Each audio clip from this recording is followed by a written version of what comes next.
I'm Courtney Brooks. I go by Brooks Art in the arts community. I'm originally from Denver, and I'm a visual artist and art instructor, and most recently, a curator. What brought me, I actually left Houston. I went to school at Texas Southern until my freshman year. I came to visit my cousin, and I fell in love with all the beautiful Black people.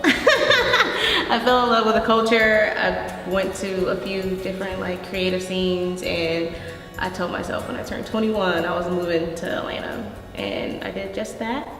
I enrolled in AIU for graphic design. I finished with my bachelor's with digital design. I came out here to just be around people who look like me and who were creatives. For me, of course, I worked all the way through college. I worked at restaurants, bartended, I was a manager, and through those experiences, it helped me learn my business model through arts. One of the owners of the restaurant I used to work at, he was very supportive, and I actually curated my first solo show there.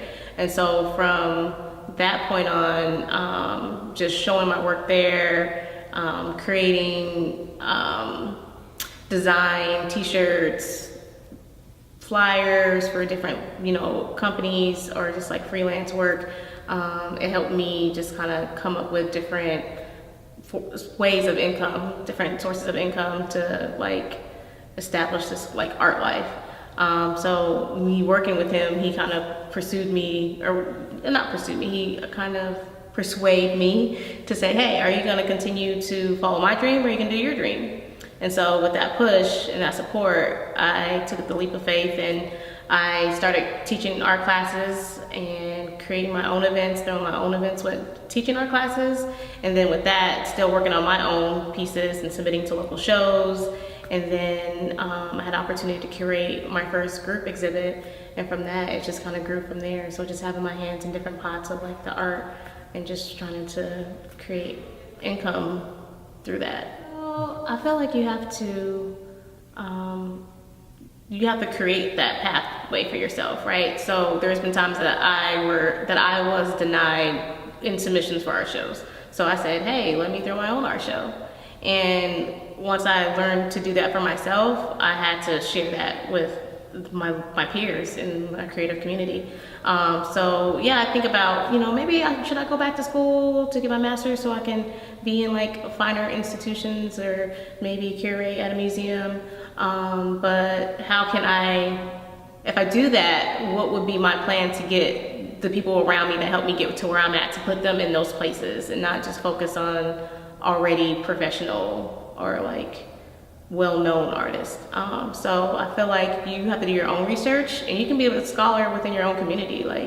You don't have to give somebody, you don't have to wait for someone to give you that validation. You can validate yourself. So two things that I've learned are definitely just that assembling the show, learning how to properly hang, knowing what to expect the artists to do and have their work ready to be shown. So I definitely learned my little tools of the trade and the materials that I need to have as a curator to make sure the whole show is hung properly and aesthetically, and it makes sense, and I'm able to tell a story.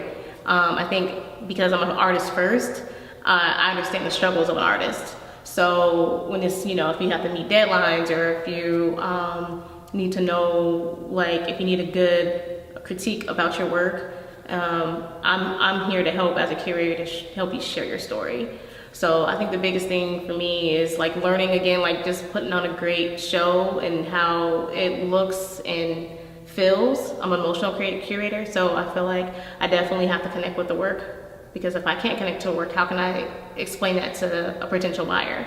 Also creating connections and relationships with the artists themselves, because if I know the artists, I can help sell your work as well. So that's definitely doing studio visits, and just having that type of relationship is definitely important. It's imperative to have to be a curator. Okay. Some of the challenges I have is, even just as an artist, but people are they love you and they want to give you praise and this is wonderful and amazing, and I'm interested in buying it, but they're following up.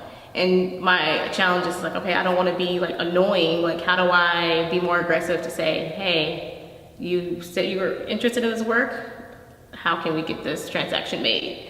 So I think that's one of my challenges, is just actually just kind of keeping the client like who wants to follow through with the piece. Like a lot of times if you're serious, you're just gonna go ahead and purchase a piece right away. So I think that's one of the things that I've struggled with, is just trying to keep that connection. And also I feel when it comes to like commission and knowing my worth as a curator, and then knowing the artist's worth as well, like I want everyone to be paid equally and fairly.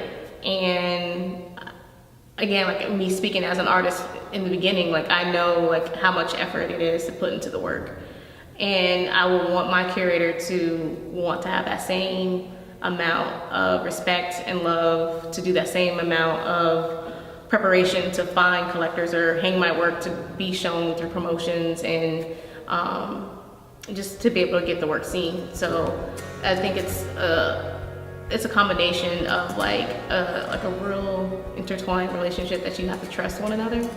And so yeah, I think I lost my train of thought for 2 seconds.